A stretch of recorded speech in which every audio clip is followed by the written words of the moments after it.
लाल पीले नीले रंग की दर्जन भर कांच की चूड़ियों से मेरे आंचल को भरता हुआ परम खुशी से इतना अधिक उत्तेजित नजर आ रहा था मानो मेरे लिए कांच की जगह हीरो का जड़ाऊ कंगन खरीद लाया हो। मैंने बड़ी आशा से परम के खुले बैग में झांक कर देख लिया। शायद आज वादे के मुताबिक वो किसी पेपर में लपेट कर मेरे लिए साड़ी लाया हो। पसंद आया? बैग की ओर मुड़े चेहरे को अपनी हथेली में लेकर अपनी तरफ करते हुए स्नेहलिप्त होकर परम ने पूछा।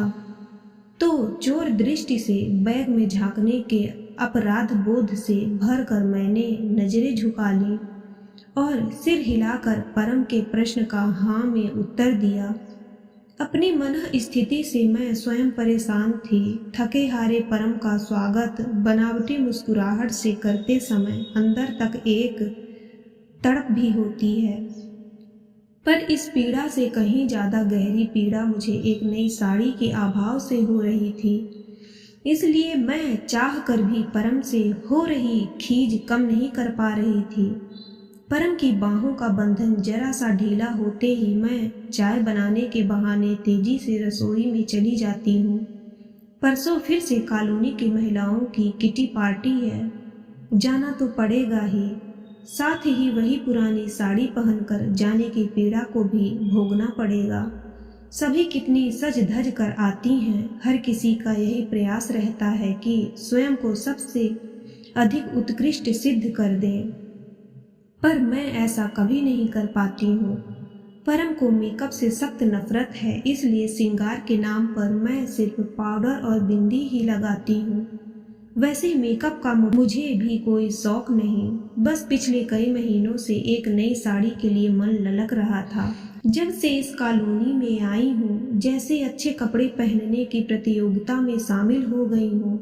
पर पहले वसई में जहाँ रहते थे वहाँ ना तो कॉलोनी थी, ना ही पास पड़ोस की महिलाएं ऐसे किसी किटी पार्टी का आयोजन करती थी। अच्छी खासी शांत जिंदगी थी और फिर उस मकान का किराया भी यहाँ से कम था। बुराई बस एक ही थी, जिस जगह वो मकान था वहाँ आसपास फैली झोपड़पट्टी और दारू की दुकानों ने वातावरण को दूषित कर रखा था। अंधेरा घिरते ही सड़कों पर चहल पहल तेज हो जाती, पियक्कड़ों की बकवास कानों को शर्मिंदा कर जाती। गंदी गलियों और मारपीट की आवाजों से घबराकर मैं घर के खिड़की दरवाजे चौबीसों घंटे बंद रखती थी। सुबह के समय तो वैसे डर वाली कोई बात नहीं होती थी, पर मुझे भय होता था कि कहीं किसी शराबी में रात की शराब का असर बाकी न रह गया हो और उसकी नज़र मुझ पर या मेरी नन्ही सी बिटिया पर ना पड़ जाए। परम की जब सुपरवाइजर के पद पर पदोन्नति हुई तो फैक्ट्री के 7-8 सुपरवाइजरों के साथ परम की भी सप्ताह में एक बार ड्यूटी की शिफ्ट बदलती। जिस सप्ताह परम की नाइट ड्यूटी होती मैं परेशान हो जाया करती और मेरा सहमा हुआ चेहरा पूरे एक सप्ताह तक परम को भी निश्चितता से काम नहीं करने देता। अपने काम के प्रति निष्ठावान रहने वाले परम को इस तनाव से मुक्त रहने के लिए यही उचित लगा कि हम घर बदल लें और तब वसई के उस इलाके से निकलकर हम मलाड के इस फ्लैट में आ गए। 20,000 रुपये पगड़ी की मांग पर परम ने अपनी पूरी पूंजी को एक निश्चित जिंदगी की चाह के आगे बिना किसी मोह के बैंक से निकालकर मकान मालिक को दे दिया और हम पुराने मकान से अधिक किराए वाले इस फ्लैट में आ गए। मलाड का यह फ्लैट तो ठीक था, पर फ्लैट के निवासियों के रहन सहन की तुलना में मैं और परम अपने को व्यवस्थित नहीं कर पा रहे थे। एक दिन इस कॉलोनी की एक महिला मेरे पास आई और बोली, आप इस कॉलोनी में नई आई हैं, सोचा आपसे दोस्ती कर लूं। जी आइए, मैंने प्रफुल्लित होते हुए उनका स्वागत किया और कहा, मेरा नाम आभा है। आप? मैं सुषमा भादुड़ी हूँ। आभा जी, इस कॉलोनी की सभी महिलाएं महीने में 2 बार किटी पार्टी का आयोजन करती हैं। कभी कभार हम लोग कुछ प्रतियोगिताएं भी रखते हैं, कभी सिलाई, कभी कढ़ाई, तो कभी रंगोली की। हम लोग ऐसी प्रतियोगिताओं के आयोजन और इनाम के लिए कुछ हर महीने जमा करते हैं। सभी अपने घर बारी बारी से किटी पार्टी का आयोजन करती हैं। एक बार यदि तुम्हारे घर पार्टी हुई तो दोबारा 1.25 साल बाद ही तुम्हारी बारी आएगी। अच्छा, तो क्या कॉलोनी की सभी महिलाएं इसमें शामिल होती हैं? सभी तो नहीं, पर ज्यादातर। मुझे मना करना उचित नहीं लगा और बिना परम की इजाजत लिए मैंने हामी भर दी। जैसे ही मैं इस महिला मंडल की सदस्य बनी, पहली पार्टी का आयोजन मेरे ही घर होना तय हुआ और तब मुझे परम को इस पार्टी के बारे में बताना पड़ा। परम के हाथ तब बहुत तंग थे, लेकिन अपने किसी मित्र से कर्ज लेकर उसने मेरे लिए किटी पार्टी का आयोजन कर दिया। पर रात को मुझे समझाते हुए उसने कहा था, आभा, खर्च करने के पहले अच्छी तरह सोच लिया करो। यहाँ आने के बाद किराए के अलावा भी कितने ही खर्च और बढ़ गए हैं। जितनी चादर है पैर भी उतना ही फैलाना चाहिए ना। इतना ही कहा था परम ने, पर उसके अंतर की अकुलाहट को मैं बड़ी आसानी से समझ गई थी। वसई का घर छोड़कर मलाड में रहने आने का उसका निर्णय सिर्फ मेरे ही हित के लिए था। एवज में वह मुझसे यह उम्मीद करता था कि मैं गृहस्थी की गाड़ी खींचने में उसकी समान रूप से सहभागी बनूं। चाहती तो मैं भी यही थी, पर अब तो पूरे 1.25 साल बाद ही मुझे अपने घर पार्टी रखनी थी। इसलिए परम की बात से प्रभावित होने के बाद भी अधिक गंभीरता से नहीं लिया। किटी पार्टियों में जाते ही महिलाओं की फैशन परस्ती ने मुझे हीन भावना भरनी शुरू कर दी। मेरा अस्तित्व उनकी बनावटी दिखावटी जीवन शैली के आगे बौना दिखने लगा था। मैं अपने आप को उनके योग्य बनाने के प्रयास में कब जुट गई, इसका पता मुझे स्वयं ही नहीं चला। धीरे धीरे मैं परम की कम तनख्वाह के कारण अपमानित होने लगी थी। कई बार मैंने यह प्रयास किया कि साड़ी को बहुत ज़्यादा अहमियत ना दूं, पर किसी पार्टी के आयोजन की सूचना मिलते ही मेरी चाहत पुनः जोर पकड़ने लगी। पिछले हफ्ते मैंने मचलकर परम से जिद की थी कि मुझे एक साड़ी ले दे और परम ने कहा था कि वेतन मिलते ही वो साड़ी ला देगा। पर आज साड़ी के स्थान पर दर्जन भर कांच की चूड़ियां देखकर वह मेरा मुंह बंद कर देना चाहता था। एक छोटे से अभाव ने मुझे विद्रोही बना दिया। क्यों मेरे ही साथ ऐसा होता है? यह सब या तो अच्छी सूरत मिल जाती या फिर इतना धन की मन भर कपड़े गहने खरीद पाती। मेरी तिलमिलाहट बढ़ती जा रही थी और परम को चाय का प्याला थमाते थमाते मैंने क्रोध से पूछ ही लिया, तुमने तो कहा था वेतन मिलने पर साड़ी ले दोगे। हाँ, कहा तो था आभा। मेरी तरफ देखे बगैर शर्ट को निकाल कर हैंगर में लटकाते हुए परम बोला, पर कैसे खरीदता? कल ही तो बिजली का बिल आ गया। बचाए हुए रुपए इसी में चले जाएंगे, वरना किसी तरह तुम्हारे लिए साड़ी ही ले लेता। हमेशा तो यही सब होता है। जब भी तुम साड़ी खरीद देने की बात करते हो तो कोई न कोई खर्च सामने आ जाता है। तो क्या मुझे साड़ी कभी नहीं मिलेगी? परम ने एक बार मायूस नजरों से मुझे देखा और बाथरूम में प्रवेश कर गया, पर मैं खामोश नहीं हो पाई। आवाज थोड़ी तेज कर थी। मैं लगातार बोलती ही जा रही थी। लेकर देना नहीं चाहते हो ना, इसलिए पैसे की भी कमी रहती है। कहते हैं ना, जहाँ चाह वहाँ राह। तुम्हें तो यह चाह है ही नहीं कि मैं अच्छा पहनूं ओढ़ूं। तुमसे भी कम तनख्वाह वाले करोड़ों लोग हैं इस दुनिया में। क्या वे अपनी पत्नी को साड़ी नहीं लेकर देते हैं? पर मेरे तो कर्म ही फूटे हैं। सालों बाद तो एक साड़ी की मांग की है, वो भी मिल नहीं रही है।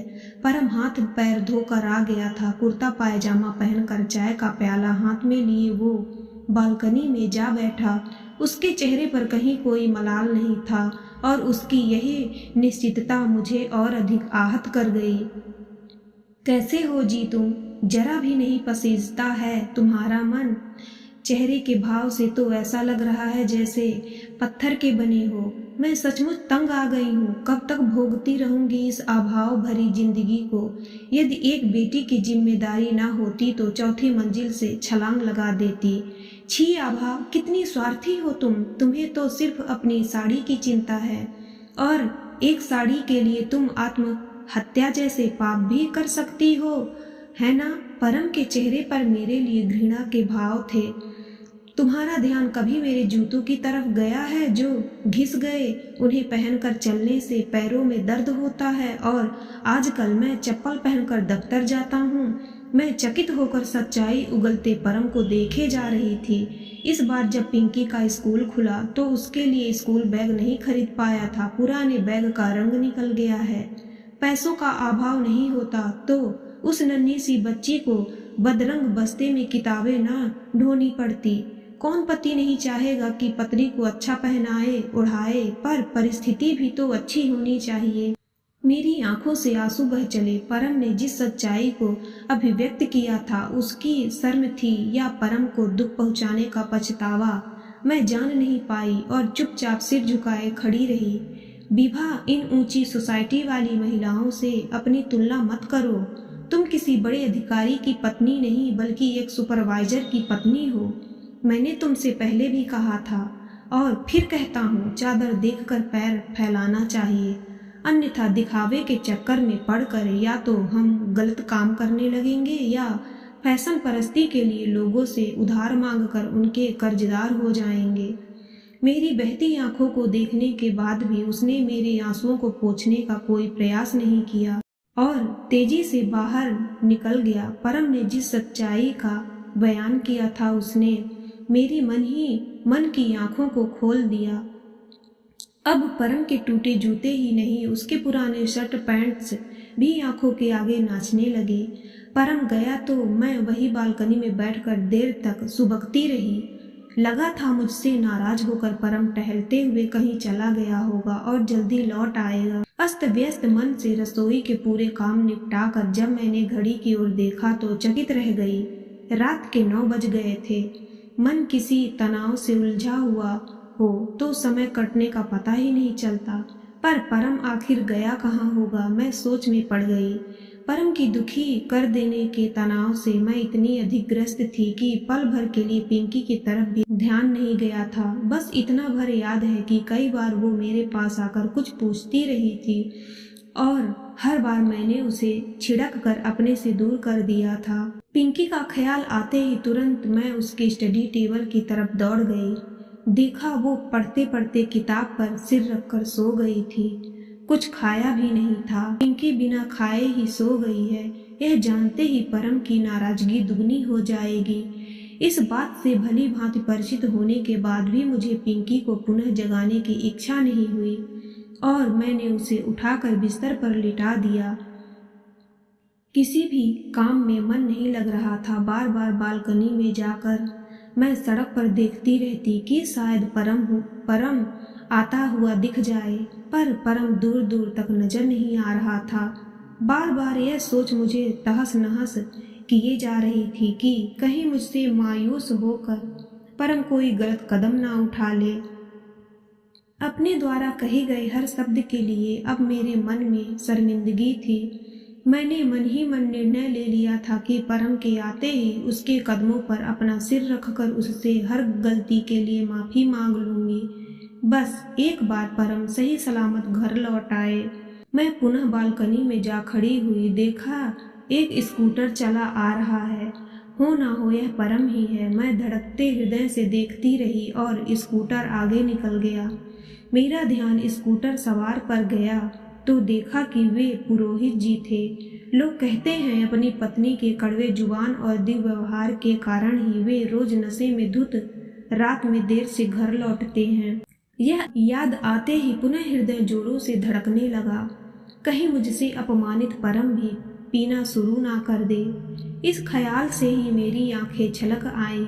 जी चाह रहा था कि इतनी जोर से परम को आवाज दूं कि वो जहां कहीं भी हो मेरी आवाज सुन ले और तुरंत घर लौट आए। डर और भावुकता से भरे हृदय के भावों ने मानो मुझे बेहद असहज बना दिया था। सोचने समझने की शक्ति भी जैसे खत्म होती जा रही थी। लड़खड़ाते कदमों से ड्राइंग रूम में प्रवेश करते ही जोरों से बजे कॉल बेल की आवाज सुनते ही मानो जान में जान आ गई। भागते हुए मैंने दरवाजा खोला तो माथे पर पसीने की बूंदों को सजाए परम खड़ा था।